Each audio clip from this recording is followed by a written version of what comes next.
Voilà. Donc, finissant avec la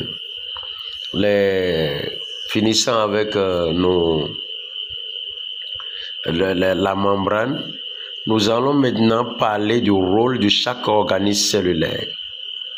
Nous allons parler du rôle de chaque organisme cellulaire. Quand vous prenez par exemple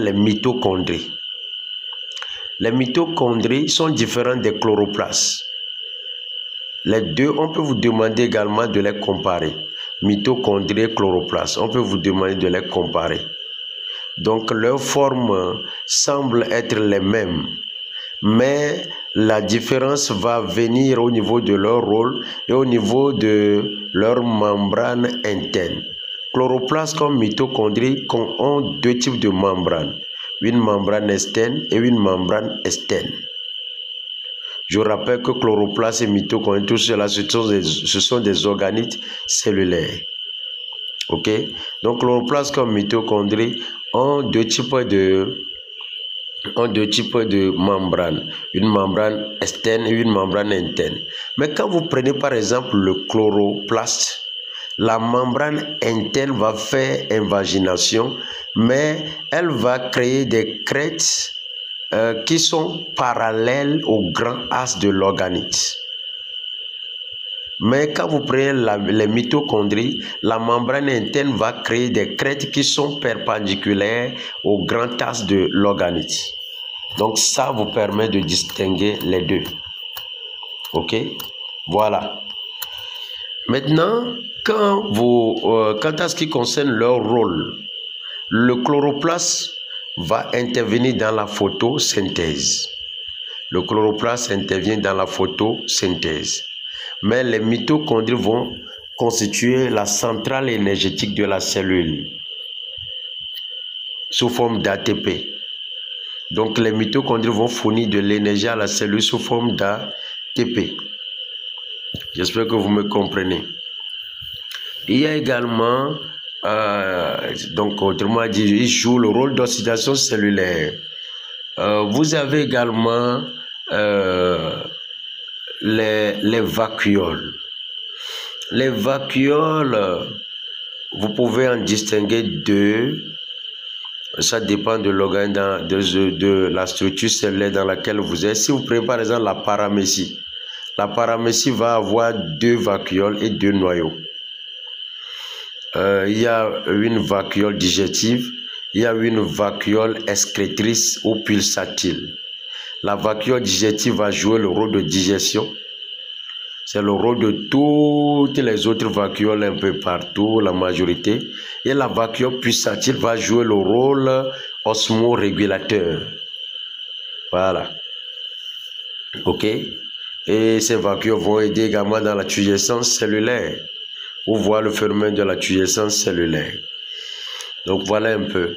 Les lysosomes, je vous l'ai déjà dit, les lysosomes sont dotés d'enzymes lytiques qui vont casser ou bien écraser les structures usées et les détruire. Voilà. Vous avez par exemple le ribosome. Le ribosome va aider dans la fabrication des protéines.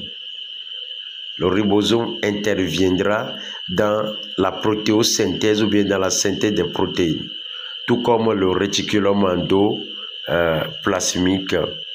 D'accord? Voilà, le réticulum endoplasmique va intervenir également dans la synthèse des protéines. Vous avez également le réticulum endoplasmique granuleux intervient dans la synthèse des protéines.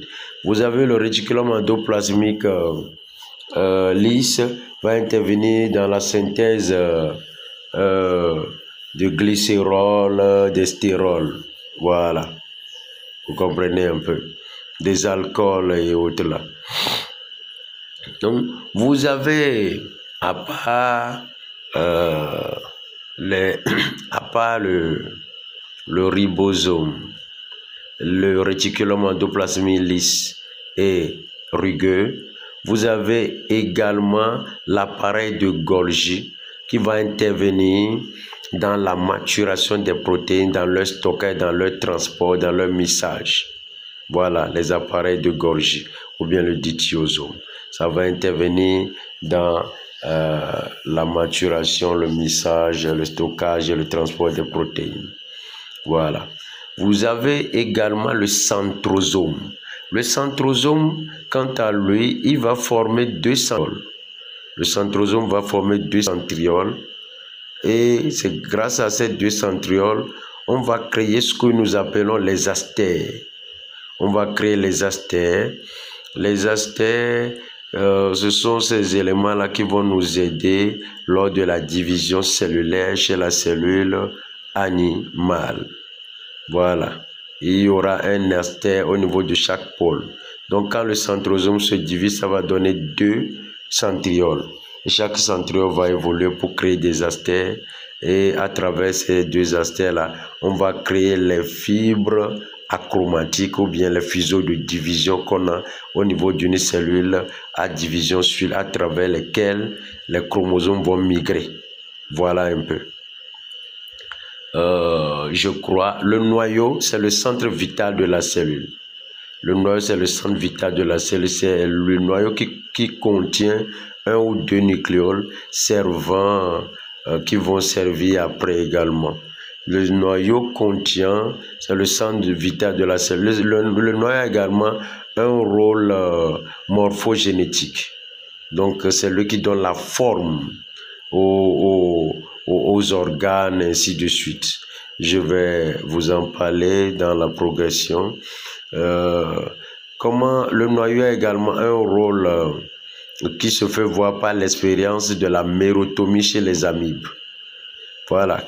En quoi consiste l'expérience de la mérotomie chez les amibes? Vous prenez une amibe, vous la sectionnez en deux parties. La partie qui ne contient pas le noyau s'appelle portion anucléée. La partie qui contient le noyau s'appelle portion nucléée. Vous comprenez? Donc la portion nucléée qui contient le noyau, cette portion, quand vous les coupez, la portion est capable de régénérer la partie qui manque à l'amibe. Maintenant, quand vous laissez continuer, l'amibe peut même évoluer jusqu'à se diviser en deux amibes différentes. C'est là où on dit que le noyau a un rôle vital de la cellule. C'est l'organe de vie de la cellule. Mais ce n'est pas fini. Quand vous prenez la portion qui ne contient pas le noyau, cette portion-là va dégénérer. Ça va pourrir après. Il va disparaître. Ça montre vraiment que le noyau, c'est lui qui maintient la vie à la cellule, c'est lui qui donne la vie à la cellule.